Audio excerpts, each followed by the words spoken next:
We thank God for letting us meet again in the part 2 of the prophetic message of time and season. I told you in the previous video that God has a purpose for us in this life, because he said in Jeremiah chapter 1 verse 5 that even when we were in our mother's womb, he knew us. When we came forth, we were ordained and sanctified to be a prophet. And today too, I'm telling you that never lose hope in God for a prayer that has not been answered. Because a prayer that hasn't been answered doesn't mean a prayer declined. A prayer that hasn't been answered doesn't mean that prayer has been declined by God. Sometimes a prayer delayed means God is preparing you for a better glory ahead. Have you forgotten Moses? After spending 14 years in the wilderness, and God answered his prayers. His glory shined to the sea, saving a multitude of people, all the Israelites. That is Acts chapter 7 verse 30. He saved the Israelites when the time was right for Moses to come out. Have you also forgotten Hannah? Have you forgotten Elizabeth? Have you forgotten Sarah after so many years of wanting a child?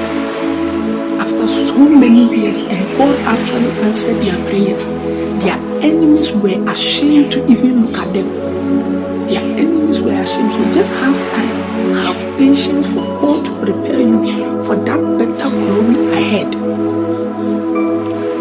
So always remember that it may be your season now to plant or pray for anything under the cross of Jesus, but it may not be the right time for God to answer you. Because Bible said in Ecclesiastes chapter 3 verse 1 was said, to everything there is a season and a time to every purpose under heaven.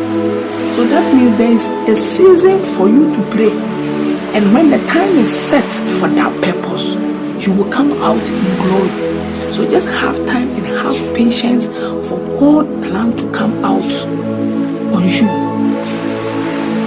And when the time is not set for you to come out, and you come out, the thorns of this earth will grow up and choke you, and you will not yield any fruit, like what happened in Mark chapter 4 verse 7. That is the parable of the sower.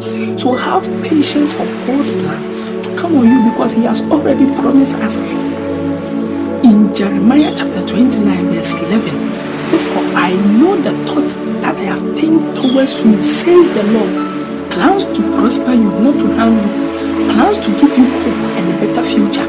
That means God has a plan, a good plan for us in this life. So just have patience and wait on the Lord.